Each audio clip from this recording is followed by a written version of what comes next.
오늘은 종려주일입니다. 예수님께서 나귀를 타시고 예루살렘 성에 들어가신 날로서 무리들이 종려나무 가지를 흔들면서 예수님을 환영했기 때문에 종려주일, 팜 선데이라고 부릅니다. 예수님이 십자가에 달려 돌아가시기 전 마지막 한 주간을 고난주간이라고 부르는데요, 이 종려주일이 고난주간의 시작입니다. 마태복음을 기록한 마태는 예수님의 마지막 한 주간의 행적을 기록하면서 21장부터 28장까지 총 8장을 할애했습니다. 마태복음이 총 28장인데 8장이면 30%에 가까운 분량입니다. 예수님의 부활을 다룬 마지막 장 28장을 제외한다고 해도 상당한 분량입니다. 예수님의 3년간의 공생애를 20장에 걸쳐서 다룬 것을 생각하면 더욱 그렇습니다. 이 3년의 시간을 20장에 기록했는데 일주일을 8장에 기록한 겁니다. 그만큼 예수님의 마지막 한 주간이 중요한 의미를 가진다는 것을 우리는 발견할 수 있습니다. 특별히 이번 고난주간 특별 새벽기도회에서 예수님의 마지막 한 주간의 행적을 하루하루 살펴보려고 합니다. 하루도 빠지지 말고 꼭 참석하시기를 바랍니다. 깜짝 광고였습니다. 자, 이제 예수님의 예루살렘 입성의 현장으로 한번 가보도록 하겠습니다. 당시의 상황을 설명하는 우리 1절과 2절 말씀을 함께 읽겠습니다. 시작. 그들이 예루살렘 가까이 가서 감람산 벳박에 이르렀을 때 예수께서 두 제자를 보내시며 이르시되 너희는 맞은편 마을로 가라. 그리하면 곧 매인 나귀와 나귀 새끼가 함께 있는 것을 보리니 풀어 내게 끌고 오라. 아멘. 예수님과 그분을 따르는 무리들이 예루살렘에 가까이 왔을 때였습니다. 갈릴리에서 베레아를 거쳐서 여리고에 도착한 예수님은 이제 베다니에 인접한 감람산 근처에 와 계십니다. 이 감람산은 예루살렘으로 가는 최종 관문과도 같은 곳입니다. 갈릴리에서 시작된 예수님의 여정은 예루살렘을 향해서 계속 남아하는 여정이었고 그것은 십자가를 향한 여정이었습니다. 예수님과 무리가 감람산 자락에 위치한 벳바게라고 하는 작은 동네에 도착했을 때 예수님은 두 제자에게 건너편 마을로 가라고 말씀하십니다. 그리고 거기에서 나귀와 나귀 새끼가 함께 있는 것을 보게 될 텐데 그것을 풀어서 예수님께로 가져오라고 말씀하셨습니다. 제자들이 조금 당황했을 것 같습니다. 그들이 이전에 와보지도 않은 동네에 왔는데 예수님이 갑작스럽게 마을로 들어가서 나귀 새끼를 풀어서 가져오라고 하셨기 때문입니다. 그것은 주인의 동의를 구하거나 나귀를 내어줄 의향이 있는지 없는지 확인해 보라는 말이 아니었습니다. 나귀가 눈에 보이면 매여있던 고삐를 풀고 그것을 가져오라는 말씀이었습니다.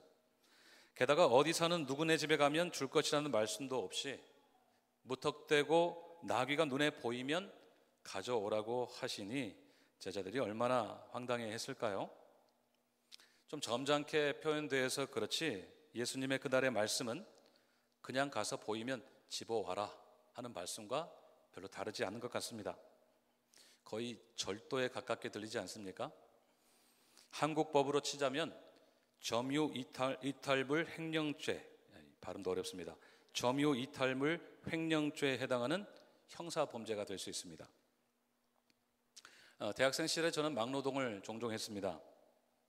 찬양 인도에 필요한 기타가 사고 싶어서 일하기도 했고요. 또 단기 선교에 필요한 비용을 마련하기 위해서 친구들과 함께 한여름 뙤약볕에서 공사장에서 소위 말하는 잡부, 들어보셨습니까? 잡부로 일하기도 했습니다. 그런데 한 번은 제가 다니던 대학 내에 한 단과대학 건물을 신축 공사하는 현장에서 일할 기회가 있었습니다. 그때 저는 설비팀으로 일을 했는데요, 말이 설비지 그냥 막노동입니다. 자갈로 가득한 이 질통 아십니까? 나무 상자라 된 질통, 자갈이 가득 찬 이 질통을 지고 삐걱거리는 휘청거리는 임시 나무 계단으로 3, 4층 건물을 오르락 내리락 했던 기억이 있습니다. 지금 생각해도 다시 하라면 정말 못할 것 같아요. 참 힘든 일이었습니다. 그렇게 며칠을 일하다가 새로운 일을 맡게 되었어요. 나름 막노동도 승진이 있더라고요. 거기서 승진을 하게 됐습니다. 건물 벽에 파이프 배관을 설치하기 위해서 파놓고 파이프를 설치한 다음에 이제 나머지를 시멘트로 메꾸는 일을 맡게 되었습니다. 그런데 이 현장 소장님께서 저에게 일을 시키면서 재료도 주지 않으면서 그렇게 일을 시키는 겁니다. 필요한 간단한 도구는 주셨는데 정작 시멘트나 모래 같은 재료를 주지 않는 겁니다. 그러면서 저에게 이렇게 말합니다. 야, 저기 3층이나 4층 가면 지금 미장하는 팀이 있어요. 미장이 뭔지 아십니까? 시멘트로 이렇게 벽에 바르는 이 미장하는 팀이 있는데 일하는 아주머니한테 가서 시멘트 반죽을 좀 달라고 해라. 혹시 물어보면 내가 달라고 했다고 그래. 네가 아들처럼 보이니까 꼭 주실 거야. 이렇게 말씀하시는 겁니다. 너무나도 황당했습니다. 누군가 이 일을 시키려면 좀 재료는 좀 주면서 이렇게 시켜야 되는 거 아닙니까? 조그만 쇠손 하나 이 달랑 던져주시면서 재료를 얻어다가 일을 하라니 이게 말이 됩니까? 그분이 그렇게 말합니다. 제일 맘씨 좋아 보이는 아주머니를 찾아서 부탁을 하라는 겁니다. 이거는 거의 앵벌이 아닐까요? 가서 이쁜 짓 하고 이쁜 척하고 잘 보여서 재료를 얻어다가 일을 하라는 것입니다. 얼마나 황당했던지요. 제가 했을까요? 안 했을까요? 했습니다. 당연히 해야죠. 일당을 받으려면 당연히 일을 해야죠. 시키는 대로 했습니다. 다행히 마음씨 좋은 아주머니를 만나가지고 야야 여기 있다 가져가라 하시면서 시멘트 반죽을 좀 나눠주셔서 일을 할 수 있었는데요. 아주머니가 저에게 그러셨어요. 야, 소장님이 또 시키더냐? 이렇게 혀를 차셨어요. 확실하지는 않지만 제가 추정하기는 소장님이 시멘트랑 모래를 가져다가 어디서 엿을 받고 드신 게 아닌가 그렇게 추정하고 있습니다. 오늘 제자들은 몹시 황당했을 겁니다. 낯선 곳에서 무턱대고 나귀를 끌어오라고 하는 예수님의 말씀에 몹시 당황스러웠을 것입니다. 그런데 예수님이 거기에다 한마디를 덧붙이십니다. 3절 같이 한번 읽겠습니다. 시작. 만일 누가 무슨 말을 하거든 주가 쓰시겠다 하라. 그리하면 즉시 보내리라 하시니 아멘. 만약에 주인이 그들에게 물어보면 주님이 쓰시겠다고 말하라고 그렇게 당부하셨습니다. 자, 왜 예수님이 나귀를 끌어서 오라고 하셨을까요? 예수님이 직접 그 나귀를 타시고 예루살렘에 들어가시기 위해서였습니다. 누군가가 나귀를 타고 예루살렘에 들어간다. 여러분 어떤 그림이 떠오르십니까? 네, 승리의 귀환 그 모습이 떠오르시죠? 당시 예루살렘에 공식적으로 입성을 한다는 것은 전쟁에 크게 승리한 왕이나 군대 지휘관의 귀환 세리모니를 의미합니다. 이때 왕이나 지휘관은 아주 크고 근사한 말, 여러분 그런 말도 보셨죠? 키가 이렇게 벌써 사람 키보다 더 높은 그런 크고 근사한 말을 타고 군중들의 열렬한 환호를 받으면서 예루살렘에 들어오곤 했습니다. 신구약의 중간기에 시리아와의 전쟁에 크게 승리했던 마카비가 말을 타고 예루살렘에 입성했다는 기록도 있습니다. 그런데 예수님은 크고 근사한 말이 아니라 작고 초라한 어린 나귀를 요구하셨습니다. 전쟁에 나가면 백전백승을 하고도 남을 만한 크고 강한 말이 아니라 주로 농사나 짐을 운반할 때 쓰이던 나귀를 가져오라고 하신 것입니다. 겸손과 평화를 상징하던 그 나귀 말입니다. 예수님이 멋진 말 대신에 나귀를 요구하신 것은 바로 그 이유 때문입니다. 그분의 겸손과 평화를 나타내시기 위해서입니다. 예루살렘에 들어가신 것은 분명히 그분이 승리하신 왕인 것을 밝히 보여주지만 동시에 그분은 겸손과 평화의 왕이셨던 것을 또 한번 선명하게 보여주고 있습니다. 그리고 그것은 메시아의 참다운 모습이 어떤 것인지를 말해주고 있습니다. 오늘 계속 말씀드리겠습니다만 당시에 유대인들이 기다렸던 메시아는 정치적인 능력을 가진 이른바 영웅이었습니다. 그들을 괴롭히던 로마의 압제로부터 자신들을 해방시켜줄 정치력과 군사력을 겸비한 메시아, 슈퍼히어로를 그들은 기다리고 있었던 것입니다. 하지만 예수님은 그들이 기대한 메시아가 아니셨습니다. 오히려 자신을 낮추시고 죽기까지 하나님께 복종하신 겸손의 왕이셨습니다. 그분은 십자가의 죽음으로 우리를 하나님과 화목시키신 평화의 왕이셨던 것입니다. 예수님은 그들이 그것을 깨닫기를 원하셨기 때문에 어린 나귀를 타셨던 것입니다. 사망과 어둠의 권세를 이기신 그 놀라운 승리를 생각하면 제 아무리 크고 멋진 말로 다 표현할 수도 없고, 심지어는 천군 천사를 동원한다고 해도 그분의 영광과 그 위엄을 다 감당하지 못할 텐데, 오히려 작고 초라한 나귀를 타고 오신 것은 주님께서 겸손의 왕이셨기 때문입니다. 겸손은 우리 주님의 성품입니다.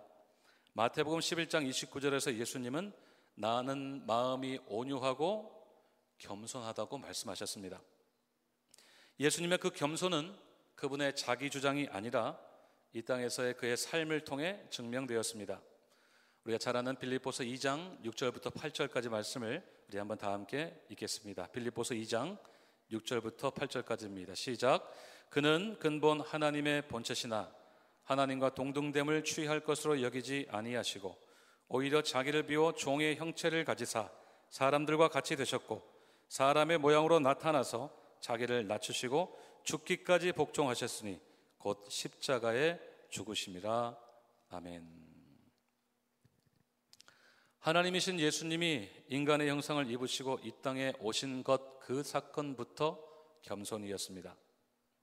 신의 자리에서 내려와서 피조물의 형상을 입으신 것입니다. 그 이유는 단 한 가지였습니다. 우리를 섬기시기 위해서였습니다. 마태복음 20장 28절을 제가 읽어드리겠습니다. 인자가 온 것은 섬김을 받으려 함이 아니라 도리어 섬기려 하고 자기 목숨을 많은 사람의 대속물로 주려 함이라. 아멘. 예수님이 오신 것은 섬김을 받기 위해서가 아니라 섬기기 위해서였습니다. 그리고 그 섬김의 절정은 자기의 목숨을 많은 사람들의 대속물로 주시는 것으로 나타났습니다. 그것이 바로 주님의 십자가입니다. 십자가는 예수님의 겸손의 극단적인 표현입니다.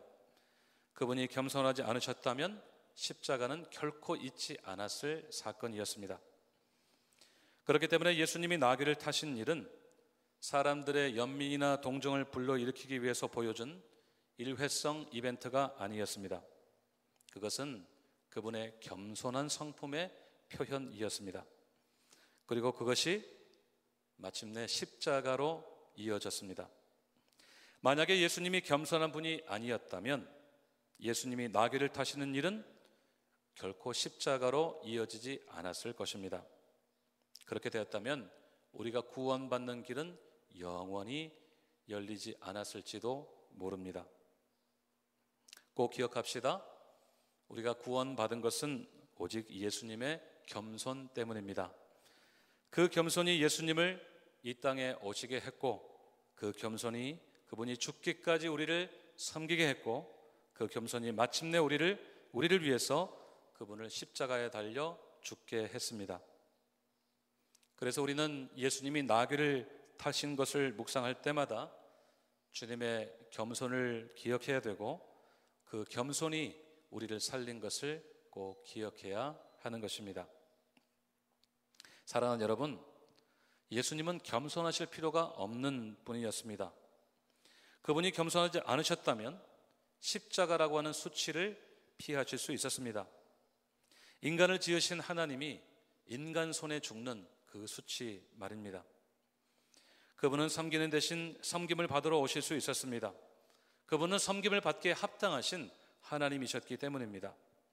하지만 예수님은 겸손하셨고, 그 겸손으로 인해서 우리는 구원받아서 하나님의 자녀가 되는 권세를 누리고 있습니다. 오늘 우리가 누리는 하나님의 이 자녀의 권세는 주님의 겸손의 결과인 것입니다. 나귀를 타고 예루살렘에 들어가신 주님을 묵상할 때마다 우리를 살린 주님의 그 겸손으로 인해서 감사하며 기쁘게 찬양하는 우리 모두가 되시기를 소원합니다. 3절을 다시 보시면 주님은 자신을 어떻게 부르고 계십니까? 주라고 부르고 계십니다. 나귀의 주인이 이유를 물어보면 주가 쓰시겠다 하라고 그렇게 말씀하셨습니다. 이것은 마치 주님이 그에게 나귀를 맡겨놓으시는 것처럼 하시는 말씀입니다. 그래서 주님은 그냥 끌어오라고 말씀하신 것입니다. 여기서 주로 번역된 단어 이 큐리오스는 주인, 지배자 혹은 사용주라고 하는 의미를 가지고 있습니다. 그런데요, 그냥 주가 아니라 앞에 정관사가 붙었어요. 그래서 그 주, 그 주인이라고 하는 의미를 가지고 있습니다. 그냥 보통 주인이 아니라 그 주인, 절대적인 주인이라고 하는 말씀입니다. 그래서 만약에 나귀의 주인이 왜 가져가냐고 이유를 물어보면 그 주인이 쓰실 것이라고 대답하라는 것이었습니다. 그러니까 나귀의 진짜 주인이 누구라는 말입니까? 예수님이라는 말입니다. 지금 나귀를 소유하고 있는 벳박의 사람이 아니라 그 주인이신 예수님이 진짜 주인이라고 하는 말씀입니다. 실제로 그 나귀 주인이 제자들에게 나귀를 순순히 내주었을까요? 안 그랬을까요? 오늘 본문에는 기록이 되어 있지 않지만 순순히 내주지를 않았습니다. 여러분이 만약에 여러분이 어떠셨겠어요? 아무 말도 없이 여러분의 나귀를 끌어가신다면, 요즘 교통수단이라 생각하면 아무 말도 없이 여러분의 자동차에 키를 꽂고 운전해서 아무 말도 없이 간다면 여러분 어떻겠어요? 이렇게 아이고 축복합니다, 잘 쓰세요, 뭐 이러시겠어요? 오늘 본문에서는 생략됐습니다만 나귀 주인이 제자들에게 이의를 제기하는 장면을 마가복음과 누가복음에서 볼 수 있습니다. 주인이 그랬어요. 나귀를 풀어서 뭐 하려고 하십니까? 이렇게 질문을 했어요. 그러니까 지금 남의 나귀에다 뭐 하세요? 뭐 하세요? 이렇게 지금 질문을 하는 겁니다. 제자들은 예수님이 주신 말씀대로 그에게 답했습니다. 주가 쓰시려고 하십니다. The Lord needs it. 주님이 필요하시다. 그렇게 대답했습니다. 그리고 주인은 나귀를 가져가는 것을 허락했다고 기록되어 있습니다. 더 이상의 언쟁도 없었고 어떤 마찰도 없이 나귀 주인은 너무나도 순수하게 제자들에게 나귀를 내어주었던 것입니다. 어떤 학자들은 나귀 주인이 아마도 예수님의 말씀을 믿고 순종하는 제자였을 것이라고 추정하기도 합니다. 만약에 여러분이 나귀의 주인이셨다면 어떻게 반응하시겠습니까? 여러분이 귀하게 여기시는 무언가를 누군가 여러분에게 요구한다면 어떻게 반응하시겠습니까? 우리 주님께서 우리의 소유, 우리의 시간, 재능, 열정, 수고에서 얻은 성취, 또 물질을 요구하신다면 말입니다. 주가 쓰시겠다고 말씀하시면 어떻게 대답하시겠습니까? 만약에 대답하기 어려우시다면 우리가 가진 모든 것의 주인이 누구인지를 생각해 보면 됩니다. 내가 소유하고 있는 것들은 당연히 나의 소유입니다. 내가 주인입니다. 하지만 진정한 주인이 누구일까요? 우리의 모든 소유의 그 주인이 누구이실까요? 바로 우리의 주님이십니다. 주님은 온 우주 만물의 주인이실 뿐만 아니라 우리의 삶의 주인이시기 때문에 우리가 소유한 모든 것은 다 주님의 것입니다. 로마서 11장 36절 말씀, 로마서 11장 36절 말씀 다 같이 읽겠습니다. 시작. 이는 만물이 주에게서 나오고 주로 말미암고 주에게로 돌아갑니다. 그에게 영광이 세세에 있을지어다. 아멘. 나는 그냥 주인일 뿐이고 그 주인은 바로 우리 주님이십니다. 왜냐하면 이 세상에 존재하는 모든 만물이 주님에게서 나오고 주님으로 말미암고 또 주님께로 돌아가기 때문입니다. 우리는 잠깐 주인 혹은 관리자일 뿐입니다. 성경은 그것을 뭐라고 부를까요? 청지기라고 부릅니다. 청지기는 관리자이지 소유자가 아닙니다. 관리자이기 때문에 청지기는 항상 주인의 뜻이 무엇인지에 모든 관심이 집중되어 있습니다. 주인이 내가 그거 필요해, 나 그거 써야 돼 라고 말씀하시면 언제든 드릴 준비가 되어 있는 사람입니다. 잠시만요. 왜요? 글쎄요. 싫은데요? 저 바쁜데요? 저 되게 피곤해요 라고 하는 대답이 없습니다. 예, 주님, 주님의 뜻대로 하겠습니다. Right away, sir. Right away, Lord. 그렇게 대답하는 사람이 청지기입니다. 우리가 때때로 하나님께 드리기를 주저하는 것은 내가 청지기인 것을 자꾸 잊어버리기 때문입니다. 특별히 내가 노력해서 얻은 것들을 우리는 우리의 뜻대로 통제하려는 경향이 있습니다. 왜냐하면 나는 그럴 자격이 있다고 생각하기 때문입니다. 하지만 우리는 꼭 기억해야 됩니다. 우리는 주인이 아니라 관리자입니다. 우리는 그저 청지기일 뿐이고 그 주인은 오직 주님 한 분뿐이십니다. 그래서 주가 쓰시겠다고 말씀하시면 우리는 예, 주님 말씀대로 하겠습니다. 지금 당장 실천하겠습니다. 그렇게 순종해야 되는 것입니다.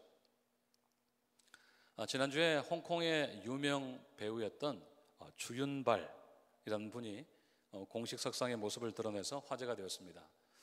1980년대 홍콩 누아르 무비 기억하시죠? 뭐 기억나시는 거 있습니까? 영웅 본색, 성냥개비를 탁 물고 총을 탁 멋지게 들고 영화를 한 번쯤 보지 않으셨을까 싶습니다. 올해 벌써 그분의 나이가 67세가 되셨어요. 근데 그는 근사한 노년의 모습을 하고 있었습니다. 그러니까 멋지게 나이가 든 모습으로 나타나셨어요. 특별히 그분이 화제가 된 것은 그분의 검소한 생활 때문입니다. 탑스타인데도 불구하고 버스나 지하철 같은 대중교통을 이용하고 저렴한 햄버거를 사 먹기 위해서 줄을 서는 모습이 사람들에게 자주 목격되곤 했습니다. 2018년에 한 매체와의 인터뷰에서 그는 한 달 용돈이 100불 정도라고 했고 그의 전 재산 6억 5천만 달러를 전액 기부하겠다고 밝혔습니다. 별로 안 놀라시는데요. 6억 5천만 원이 아니고요. 6억 5천만 달러입니다. 그가 이렇게 말했어요. 돈은 내 것이 아닌 잠시 내가 보관하고 있는 것일 뿐이다. 돈은 행복의 원천이 아니다. 이 청지기의 의미를 아주 정확하고도 간단하게 설명을 한 말입니다. 돈은 내 것이 아니라 잠시 보관하고 있을 뿐이다. 사랑하는 여러분, 하나님께서 우리에게 주신 모든 것들은 우리의 것이 아니라 잠시 보관하라고 맡기신 것을 믿으시기를 바랍니다. 우리가 보관해야 되는 이유는 주님이 원하시면 언제든지 드릴 수 있도록 준비하기 위한 것입니다. 그러니까 잘 보관해야 됩니다. 우리에게 주신 물질도 재능도 시간도 건강도 잘 관리하고 있어야 됩니다. 하지만 거기에 집착하면 안 됩니다. 왜냐하면 우리가 무언가를 잘 관리하다 보면 그것이 내 것처럼 느껴질 때가 많기 때문입니다. 또 누군가 우리에게 무언가 소중한 것을 맡겨놓고 오랫동안 안 찾아갈 때 우리가 마치 내 것처럼 느끼는 것처럼 말입니다. 분명한 것은 그것이 우리 것이 아니라는 것입니다. 하나님이 잠시 보관하라고 맡기신 것일 뿐입니다. 주님이 내가 써야겠다, 나 지금 그거 필요하다 말씀하시면 언제든지 드릴 수 있어야 됩니다. 그런 청지기가 되시기를 주님의 이름으로 축원드립니다. 주님이 자신이 나귀를 타신 일이 선지자를 통하여 하신 말씀을 이루기 위함이라고 4절에서 말씀하고 계십니다. 5절에서는 스가랴 9장 9절의 말씀을 인용하셨는데요, 우리 5절 말씀을 같이 한번 읽어보겠습니다. 시작. 시온 딸에게 이르기를 내 왕이 내게 임하나니 그는 겸손하여 나귀 곧 멍에 매는 짐승의 새끼를 탔도다 하라. 아멘. 이 말씀은 메시아 예언 가운데 하나인데요, 예수님께서 나귀를 타신 것은 구약의 예언을 이루시기 위해서, 그리고 그분이 메시아임을 보여주기 위한 의도적인 사건임을 말해주고 있습니다. 어쩌다가 나귀가 주님의 눈에 뜨여서가 아니라 선지자가 받은 예언대로 이루시기 위함임을 밝히고 계시는 것입니다. 특별히 나귀가 멍에 매는 짐승의 새끼라고 한 것은 예수님이 세상의 모든 죄를 대신 지시고 십자가를 지신 메시아였음을 선명한 그림으로 보여주고 있습니다. 그렇게 제자들은 나귀를 예수님께로 이끌고 왔습니다. 그리고 자기의 겉옷을 그 위에 얹었고 예수님은 그 나귀를 타셨습니다. 그들의 행위는 일반적으로 왕이 말을 타고 행차할 때 백성들이 자신들의 최고의 존경의 마음을 표현하는 방법 중에 하나였습니다. 예수님을 왕으로 모시려고 했던 그들의 마음이 옷을 그 나귀 위에 펴는 것으로 나타난 것입니다. 무리들도 자신들의 옷을 길에 펴고 나뭇가지를 베어서 길에 펴면서 또 흔들면서 예수님을 둘러싸고 예루살렘으로 함께 들어갔습니다. 비록 나귀이기는 했지만 그 장면은 누가 보아도 승리한 왕이 행차하는 모습이었습니다. 맞습니다. 예수님은 왕이셨고 왕이 예루살렘에 들어가는 것을 무리들이 환영하며 따라간 것은 분명히 예수님이 승리하신 왕인 것을 축하하며 기뻐하는 장이었습니다. 그들은 왕 되신 예수님께 최고의 존경의 마음을 담아서 그분을 높여드렸던 것입니다. 하지만 그들의 생각은 예수님의 생각과 달랐습니다. 앞에서도 말씀드렸지만 그들이 예수님을 메시아로 생각했던 것은 예수님께서 자신들의 모든 필요를 채워줄 분임을 믿었기 때문입니다. 자신들을 억압하고 있던 로마의 정부로부터, 그들의 앞잡이 노릇을 했던 헤롯으로부터 자신들을 건져줄 메시아가 바로 예수님이라고 생각했던 것입니다. 그래서 그분이 온 유다의 왕이 되시면 그들은 이제부터 꽃길을 걸을 것이라고 생각했던 것입니다. 그들이 예수님을 환호하며 불렀던 노래를 보십시오. 9절을 함께 읽겠습니다. 9절 시작. 앞에서 가고 뒤에서 따르는 무리가 소리 높여 이르되 호산나 다윗의 자손이여 찬송하리로다. 주의 이름으로 오시는 이여 가장 높은 곳에서 호산나 하더라. 아멘. 오늘 우리 호산나 찬송을 많이 했죠. 성가대가 준비한 찬양, 또 앞부분 함께 부르는 찬양에서도 호산나라고 우리가 찬양을 했는데요. 이 호산나라고 하는 말은 지금 우리를 구원해 달라고 하는 간절한 호소입니다.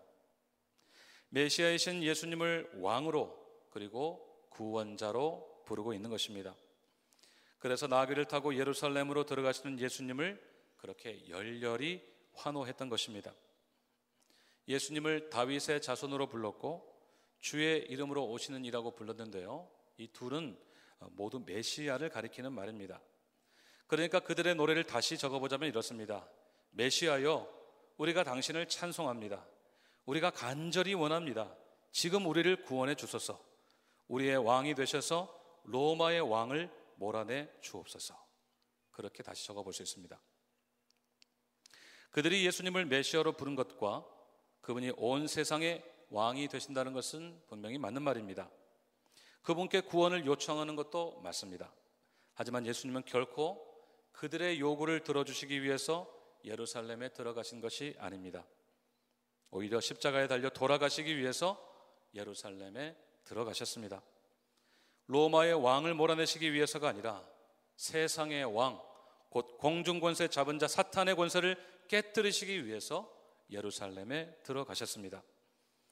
그래서 예수님이 나귀를 타고 승리의 입성을 하신 것은 사탄을 이기신 겸손의 왕이요 평화의 왕이신 예수님의 승리를 위한 세리머니였던 것입니다. 사람들은 주님을 메시아로 부르면서도 진정한 메시아의 모습이 어떤 것인지를 알지 못했습니다. 그분께 호산나라고 외치면서도 그들은 엉뚱한 구원을 생각하고 있었던 것입니다.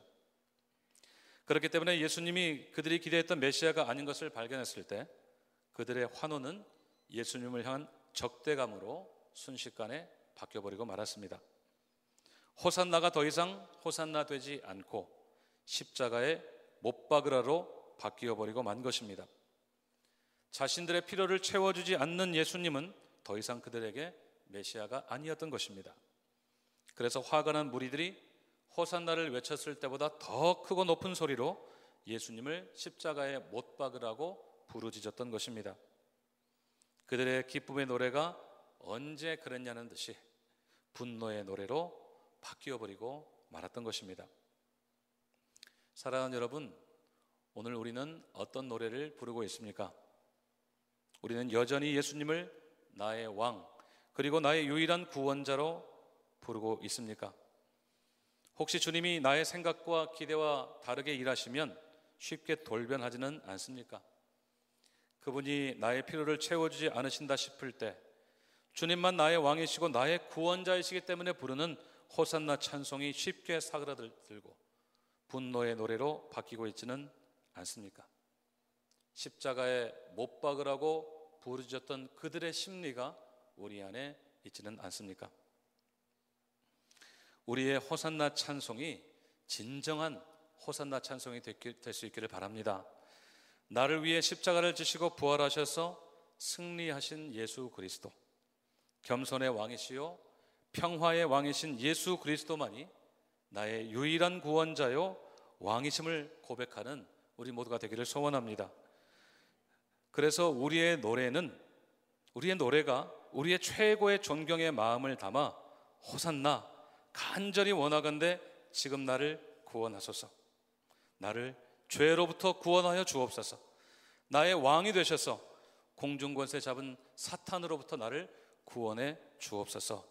우리의 호산나가 그렇게 진정한 호산나가 되기를 간절히 소원합니다.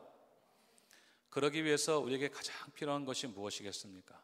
그것은 바로 겸손이고 청지기의 마음입니다. 청지기는 자기 소유가 없습니다. 그래서 자기 아젠다가 없습니다. 주님이 맡기신 것 잠시 관리하면서 주님의 말씀이 떨어지기만을 기다릴 뿐입니다. 그러니까 주님의 입만 쳐다보고 사는 사람입니다. 그래서 늘 겸손한 사람입니다. 주님의 겸손을 온 몸에 가지고 있는 사람입니다. 그 청지기의 마음으로 부르는 호산나가 진정한 호산나인 것을 꼭 기억하시기를 바랍니다. 호산나는 주님의 청지기가 겸손하게 부르는 노래인 것입니다. 저는 이 고난주간이 우리에게 주신 이 청지기의 사명이, 청지기의 마음이 다시 회복되는 기간이 되기를 간절히 소원합니다. 우리는 잠시 맡김을 받았고 주님이 쓰시겠다고 하면 언제든지 여기 있습니다 주님, 저를 사용하여 주십시오 라고 그렇게 주님께 고백할 수 있는 그런 진정한 호산나가 우리의 평생에 계속되기를 주님의 이름으로 축원드립니다.